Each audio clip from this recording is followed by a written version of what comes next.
Hey everybody, you're watching Cole the Cornstar! If you're even slightly interested in farming or just want to watch a 22-year-old farmer get some stuff done, you're in the right place.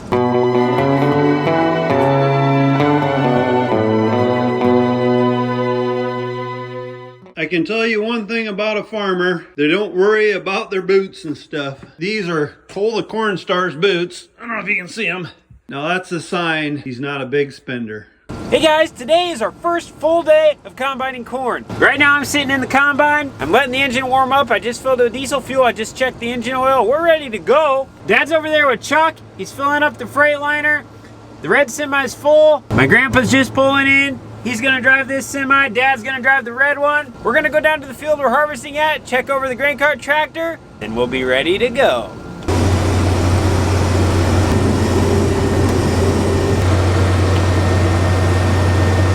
I need to check the oil in that tractor, then I need to teach Chuck how to run it. He's ridden the tractor before, but it's a new grain cart to him. There's a couple new features on it that he's not used to, such as the adjustable spout and the scale.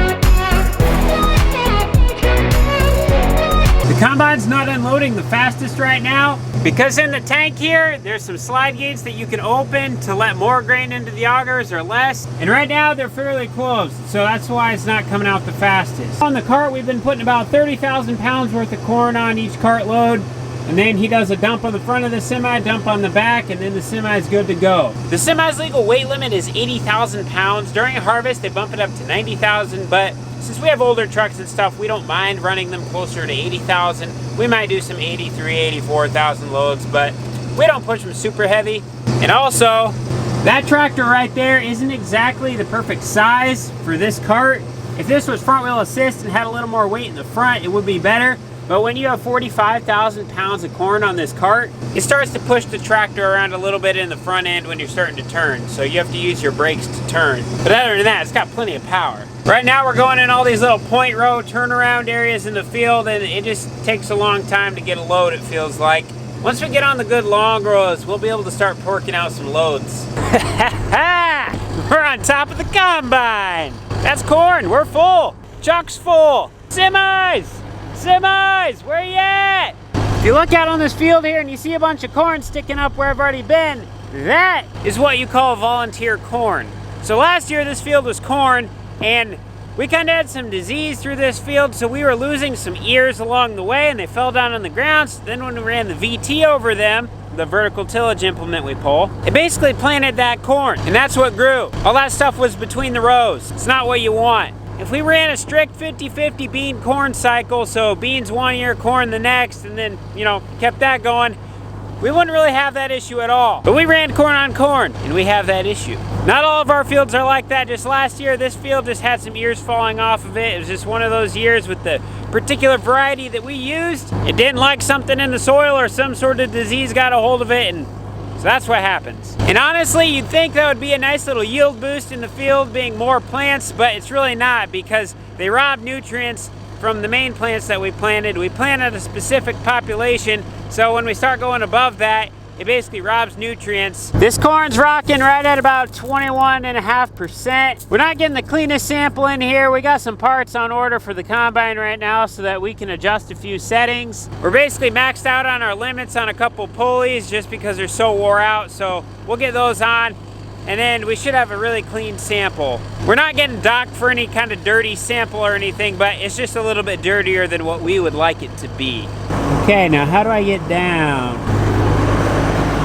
Oh, I should probably read the little sign here. It's not as fun. Let's walk in some areas that have been harvested here, and then we can move some of this trash away and we can see kind of if the combine's spitting out any corn or not.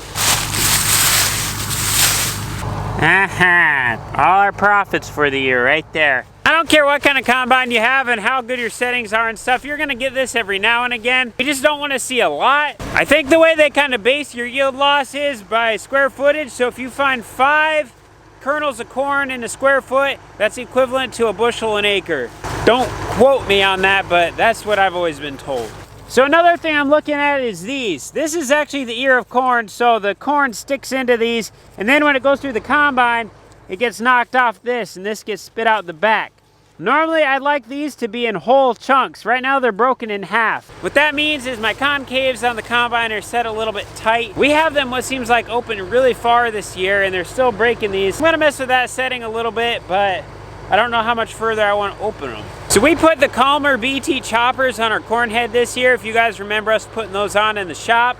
And what those are doing is turning this stuff to confetti. Like, look how it's just chopping up these stalks. It's doing a really good job. Then we run stock stompers on the bottom of the corn head, so that's gonna flatten the stalks down to the ground. And the goal of all this stuff is to get better residue breakdown. So when we're breaking the stalk down into small little chunks, it breaks down a lot easier. Just think of like wood chips, how much faster they break down than an entire log. And then the stalk stomper hits this part of the corn stalk, it pushes it down onto the ground. When the corn stalk's in contact with soil, all the microbes and stuff in the soil are able to basically attack that corn stalk and break it down. And there's a lot of nutrients in this trash on the ground, and we want that back into the soil. Another nice thing about the stalk stompers is it saves the tires on the combine and the tractors. All they are is those black things on the bottom of the corn head. There's one on each row, and they just press against the ground. So then when you go through it, it just knocks the stalks over. It looks like Dad just showed up with lunch. I think he got pizza again. We eat a lot of pizza during harvest. A lot. I don't know why, but I have a funny feeling that this is the men's bathroom.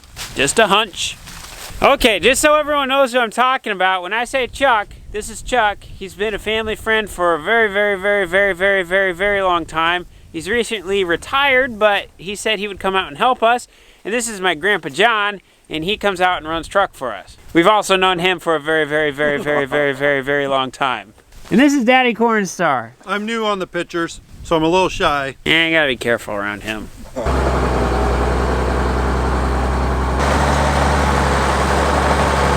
You guys wanna see how good this mic is on this camera? Hey Dad, say something.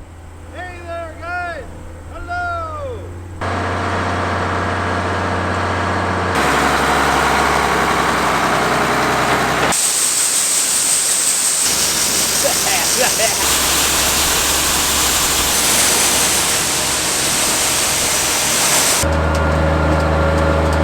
Hey Unverfirth, you did a really good job on this Brent V700 grain cart. On this particular grain cart, the spout on the end is actually adjustable several different ways and go back and forth or this way. Probably the nicest thing we've ever had on a grain cart. If you're too close to the semi, no big deal. You just bump the spout closer to you.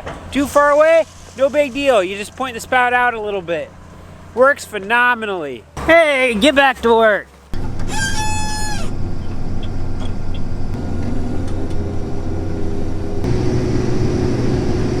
I'm excited because you guys are sitting on the door handle of the door right now. It makes a perfect mount for my GoPro. Before I was going to have to drill something onto this, but on the one right beside you, not anymore. We're just about done with this front half of the field here, and once we get done with this, then we got to kind of maneuver across the waterway that's pretty full of water. Then we're going to have to open up the other side, so we're going to have a lot of end rows and snaking around, and Chuck's going to have a lot of fun over there. That beeping you guys are hearing is from the monitor here. I have my head set once it crosses a certain height, then it kicks off the mapping on the monitor. So it's just letting me know that it's kicking off the mapping. Because otherwise, if it doesn't do that, if I have my head on when I'm running across the field, then it's still recording data and it's saying that there's no corn coming in, and it puts that into my overall average of the field, and I don't want a bunch of skewed numbers. Got about 80 bushels on me right now. I'm going to dump on Chuck, and then we're going to cross this waterway and see if we can get the other side of the field opened up.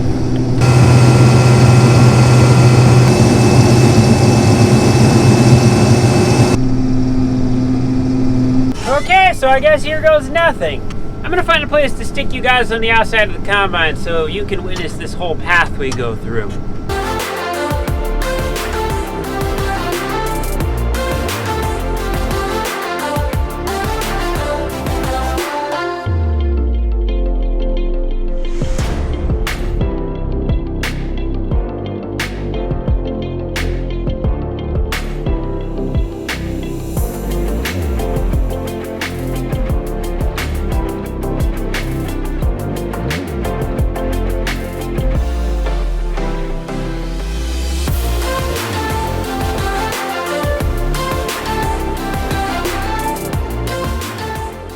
In case you guys are wondering, this is exactly where you were sitting.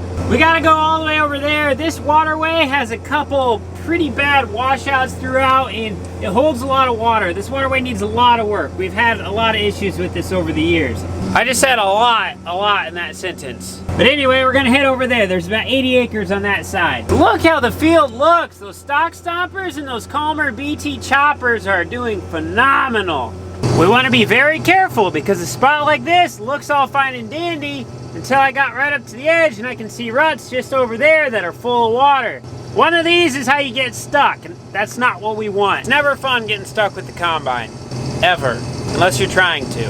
It's just easier if we don't get stuck. I just got out and walked through it and it's actually not that bad, so we're gonna go full send. Well, we got some bad news. I jumped across the waterway here and this must be a different number because the stuff over there was running roughly 21.5% and this number here is running 29%. I've plugged my clean elevator chain twice already, so we're gonna get that unplugged, then we're gonna go to a different field that's a lot drier. My neighbor was telling me that if you had 260 bushel corn at 29% moisture, by the time it got dried down to what they can store it at, by the time you paid the drying cost, count for the shrink and stuff, it'd be equivalent to 190 bushel corn. So you lose 70 bushels. So this corn is much too wet.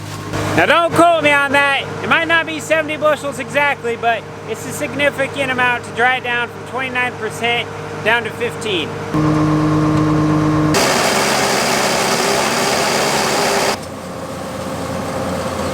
It'd probably help if I emptied my grain tank out first.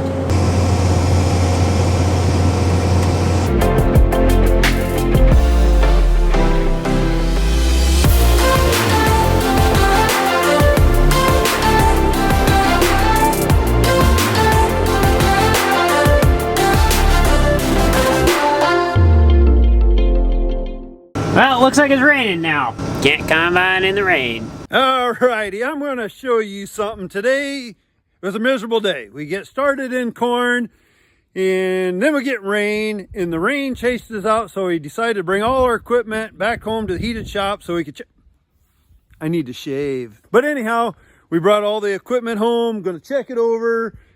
Cole, look what he did. He gets the combine all muddy. Do you see him around here anywhere to help Dad wash it up? No. So anyhow, I'm going to wash everything up so we can get the combine put into the shop, get it checked over during this rainy spell. And I better shave tonight or I'm going to start looking like Brian on Brian's Farming. I'm going to look like a rough dude. So, okay. Let's get things washed, and I'm not even going to put the hose away tonight. I'm going to leave it out. That way tomorrow when Cole comes down, he'll say, "Hey, Dad, why didn't you put the hose away?" And I'll say, "Hey, son, why didn't you wash some of your stuff up that you got dirty today?" All right. We're going to talk safety on fumes in the shop. I just came back from the field, and Cooper, he's been working on a vehicle here in the shop. The gas in it's probably 105 years old. It stinks. And anyhow, one of him and his good buddy was working on it. They started it up in the shop and a couple hours ago, but it just came home. I walked in the shop and I'm like, oh my God, it smelled like old gas. And then I walked in a little further and it's almost like a blue smoke in here in the shop. So I got the doors open right now, letting all the cold air in and all the cold air out, hot air out. And so anyhow, something to think about, guys, when we're welding or we're running the vehicles in our shops. Some of these new shops are so tight, it might not hurt to open up a door a little bit, or at least a walk-in door. But we want to keep plenty of fresh air coming in because weird things happen and we don't want nothing to happen to any of you or us, so. Hey everybody, you're watching Cole the Cornstar Sister. If you're even slightly interested in, shoot, hold on, I forgot where I was going. If you're even slightly interested in wondering why Cole's videos have gotten so much better, then you're in the right place. How's that? Cringeworthy? Because I cringe when I watch yours too, man. Man, how does Cole do this? Hey everyone, I'm Cole's older sister, Summer. All right, guys, this is my sister, Summer. She's gonna talk about herself here in a minute, but I don't know what her deal is. She's done plays and musicals, whatever, her entire life, so she's not shy in front of talking to people, but here, standing in the shop in front of the camera, her mind's just shut off for some reason. But anyway, she's been helping me with all my video editing lately while I've been in the field. While I've been putting in 16-hour days, she's been putting in a few hours editing the video, and it really helps me out a lot, and I appreciate it. So she wanted to introduce herself, so here she is. Hey everyone, I'm not really afraid to be in front of the camera, but I'm afraid that you guys will start to like me better than you like Cole. And it would kind of stink if the show ends up getting turned over to me. Since most of you probably didn't even know that I existed, I'm gonna tell you a few things about me. So 1, I am actually the funny one of the family. 2, I'm actually a dialysis nurse besides my little editing gig I have going on. 3rd, you might think I'm the favorite of the family, but Cooper actually holds that role. 4, I have actually seen Cole be pooped on by a bird more than once. Number 5, one time, Summer ate bird poop. No. She really did. And number 5, I am the reason that this little girl is part of the family. Well, if you guys want to continue seeing some pretty cool videos, continue watching. With all that stuff being said, if you liked the video, don't forget to give it a big thumbs up. If you have any questions, write down in the comments below. Don't forget to subscribe. Now you know who's behind all the editing in the videos. Thanks for watching, guys. See you in the next one.